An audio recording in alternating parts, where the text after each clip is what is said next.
صالي البنات، مرحبا بكم معايا في الجزء الثالث من المنتجات أقل من 50,000. درنا الجزء الأول حكينا فيه على المنتجات لأقل من 50,000 المناسبة للبشرة. الجزء الثاني كان المنتجات المناسبة للشعر، والجزء الثالث راح يكون المنتجات الخاصة في العناية بالجسم. وراح نعطيكم في هذا الفيديو روتين الخاص من تدخلوا للدوش حتى تكملوا، من تنوضوا الصباح حتى ترقدوا في الليل، كيفاش تعتنوا بالجسم تاعكم ولو كور تاعكم. وفي نهاية الفيديو راح نشارك معكم وصفة تاعي طبيعيه وسهله اللي نستعملها شخصيا كيف باش نبيض المناطق الحساسه. تبعوا معايا الفيديو الاخير لانه راح يكون فيديو فريمون قمه، واللي ما تفرجتش هذا الفيديو راح طرف. دونك بلا ما نطولوا نبداو. اول حاجه البنات ننصحكم بهذا لو صابون تاع الجزائر، كيما يقولوا له صابون الجزائر ولا الصابون البلدي. هذا الصابون البنات اللي ما تعرفوش واللي ما عندهاش راهي مراتيه ياسر في حياتها، لانه هذا الصابون علامه وفور اللي راح يخليكم راح تشوفوا كيفاش يرطب لكم لو كور تاعكم، وراح يعطيكم واحد النعومه للجسم تاعكم، ومع الوقت راح يمد لكم واحد التبييض خيالي. ماهوش غالي، يدير جوست 10,000. هذا ما كان 10,000 يعني تقدري تشريه عادي، ولانه حاجه رائعه جدا. هذا مخدوم بزيت الزيتون وناتورال. شوفوا القوام تاعو الداخل كيفاش مداير البنات. هذا راح تقولوا لي كيفاش راح نستخدموه، دوك نحكي لكم كيفاش ديروه. بالنسبه لهذا البنات، كي تدخلوا في الدوش في الاول خلاص تبلوا الكور تاعكم، تصبوا الماء هكا على الكور تاعكم، ومن بعد تاخذوا هذا كيما هكا وتقعدوا تدهنوا به لحمكم كيما هاك، تدهنوا به الكور تاعكم كامل. بعد البنات كي تدهنوا به الكور تاعكم تخلوه من الفوق شتو من رقبتكم حتى لرجلكم من تحت خلاه، ميم رجلكم من تحت خلاه، وديروا فيها هذا الصابون. مي اتونسيون ما كلاه ديروا في وجهكم باسكو الي دونجورو. قلت لكم ديروه في الكور تاعكم من رقبتكم حتى لرجلكم من تحت خلاه، وتخلوه لمده 10 دقائق وهو في جسمكم كيما هكاك. بعد ما تخلوه 10 دقائق البنات تروحوا تغسلوه بالماء، تنحوه وتاخذوا الكياسه تاعكم وتبدوا تحكوا في لحامكم. دوك تشوفوا البنات هذاك الوسخ اللي راح يخرج منكم، وسخ تاع 10 سنين راح تتنحى لكم في نهار. ماهيش بيبليسيتي ولا نحكي لكم على تجربتي الشخصيه البنات، والله العظيم غير هذا الصابون البلدي معجزه، ولازم يكون عندكم باسكو راح ينحي لكم الوسخ بيان، ومشي غير راح ينحي لكم الوسخ كامل، راح يرطب لكم البشره تاعكم وراح ينحي لكم الخلايا الميته في الجسم تاعكم. دونك لازم تشروه، هذا ما فيهاش هضره يا البنات، لازم عليكم انكم تشروه. دونك بعد ما تكملوا تغسلوا بهاد صافون وتحكوا جسمكم كامل وتحكوا الجسم وتكملوا كل البنات. قبل ما تنحوا الشعر واش لازم ديروا؟ لازم ديروا تقشير للجسم تاعكم. ما تبدو من كما قلت لكم توجور من رقبتكم حتى لرجلكم لتحت. بالنسبه للتقشير البنات انا نستعمل مقشر طبيعي، وهذا المقشر بمكونات موجوده في كل دار. بالنسبه لهذه المكونات نستعمل قهوه وسكر وزيت زيتون، احسن مقشر تقدروا تستعملوه للجسم تاعكم بلا ما تخسروا دراهمكم وتروحوا تشروا مقشرات من برا. هذا المقشر البنات شتو كي تجوا ديروه وتقشروا به لو كور تاعكم وكي تكملوا تغسلوا راح تشوفوا باللي الكور تاعكم كيفاش ولا ارطب حرير، ومع الوقت راح يبيض لكم وراح يخلصكم من جلد الميت، راح ينحي لكم كامل الخلايا الميته والجلد الميت. مام البنات اللي عندهم جلد الايوزه مع الوقت راح تتنحى لكم، راح ينحي لكم مشكل هذاك تاع جلد الايوزه. التقشير لازم علينا نروحوا الى مرحله نزع الشعر. بالنسبه لمرحله نزع الشعر البنات كاين اللي يحبوا ينحوا بالغزواغ، ولكن انا ما ننصحكمش تنحوا بالغزواغ. وعلاه؟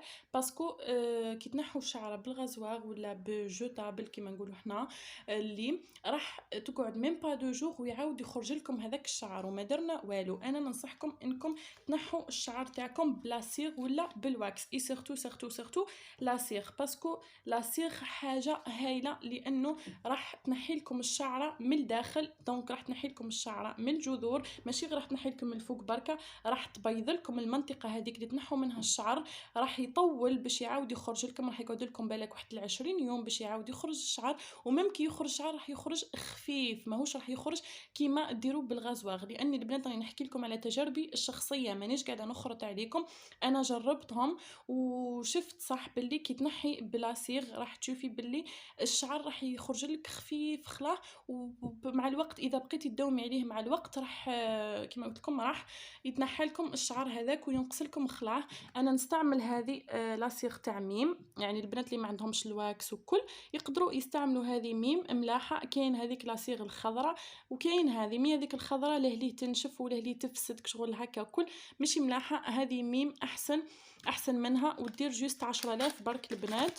شوفوا كيفاه دايره من الداخل، تما تقدروا تقصوا بالكميه اللي راح ديروها، تقصوا هكا بالمقص وتحلوها بيدكم، تقعدوا تحلوها مليح حتى تولي لكم عجينه طريه ولا كولور تتبدل من تكون هكا في المارون تولي لا كولور تاعها باج. كي تولي لا كولور تاعها باج تقدروا تستعملوها في المناطق اللي راكم حابين تنحوا منها الشعر، سورتو المناطق الحساسه البنات بين الابيطين والتحت. على بالي بلي راهي توجعكم راح توجعكم، ولكن حاجه مليحه لانه كما قلت لكم راح يطول الشعر وراح تبيض وراح تعطيكم رطوبه هايله. وباش تحاولوا تنقصوا من الالم واش ديروا، ننصحكم بهذه لا بودغ تاع ان شونطر، تروحوا ترشوها على المنطقه اللي حابين تنحوا منها الشعر وتخلوها حتى تنشف. ديروا كيما هاك البنات وتخلوها تنشف لكم ومن بعد تروحوا تنحوا بها الشعر. كي تنحوا الشعر البنات راح ينقص لكم شويه الالم وكما قلت لكم وراح ترطب لكم المنطقه تاعكم لانه هذه هايله هايله هايله. بعد ما نحو الشعر البنات ولا هذه المنطقه هي يعني عفوا راني تخلطت شويه هذه الطريقه يعني بيان سور كي تجوا تنحو بلا صيغ هذه حتى تكملوا الدوش وتروحوا تنحوا بلا صيغ عفوا.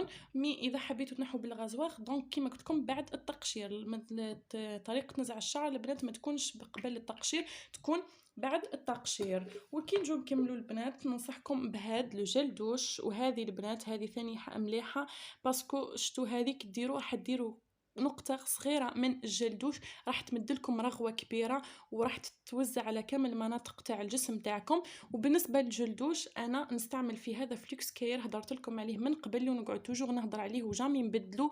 البري تاعو يدير جوست 15000 ولا 12000 ويمد لكم واحد الريحة شوفوا تهبل يا البنات، في واحد الريحة هايلة هايلة هايلة.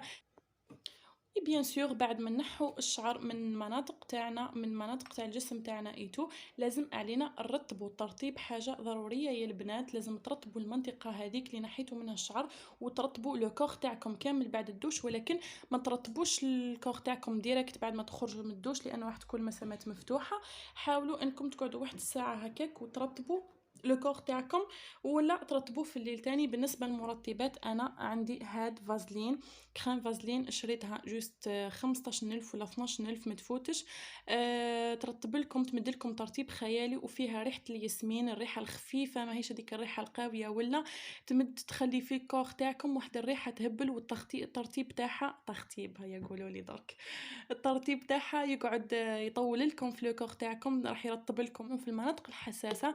مي فات اتونسيون جل دوش ما ديروش في المنطقه الحساسه يا البنات لانه راح تضروا به المنطقه الحساسه باسكو فيه كي تجوا تشوفوا المكونات تاعو تلقوا بلي كاين واحد المكونات اللي راهم ضنجي على المنطقه الحساسه تاعنا. دونك حاولوا تيفيتو الجل دوش وما ديروش في المنطقه الحساسه. المنطقه الحساسه بيان سور عندها لو جيل تاعها وحده جيل انتيم تاعها، وانا عندي جيل انتيم ما نقدرش نحط لكم في لا فيديو هذا باسكو لو جيل انتيم هذا ماهوش 50000 اكثر من 50000 شويه.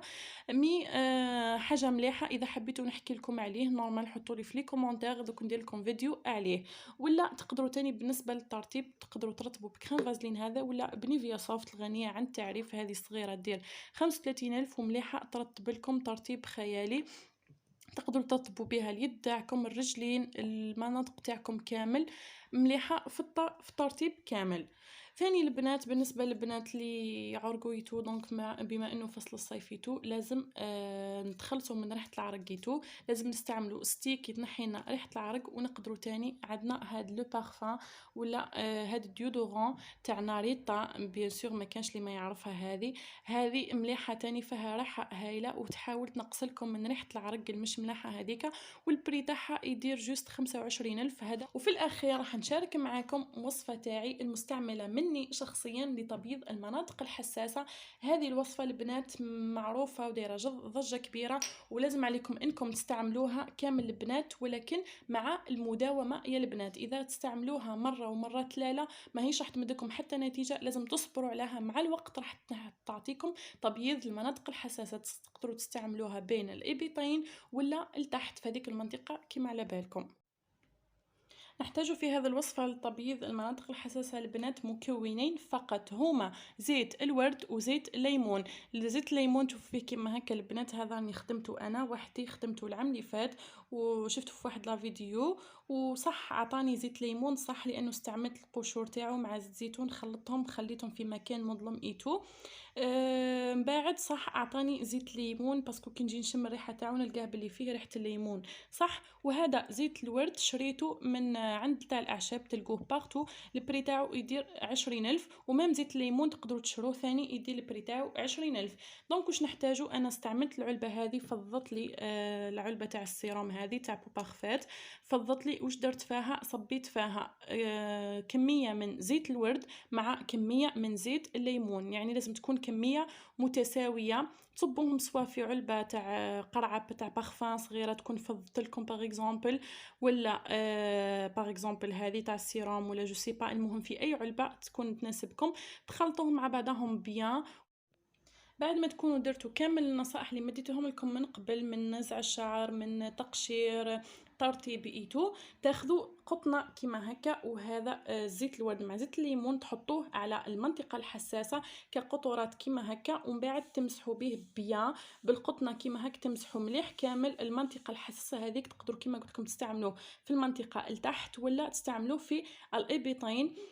راح يبيض لكم، ولكن مع المداومه البنات ديروه 2 فوا باغ جور، في الصباح كي تنوضوا وفي الليل كيما جو راح ترقدوا تاني لمده شهر حتى 3 شهور، ولا حتى تحصلوا على النتيجه اللي راكم حابين عليها. النتيجه ماهيش راح تكون من الاستعمال الاول، ولكن لازم تصبروا عليها وتداوموا عليها، راح تبيض لكم ان شاء الله مع الوقت.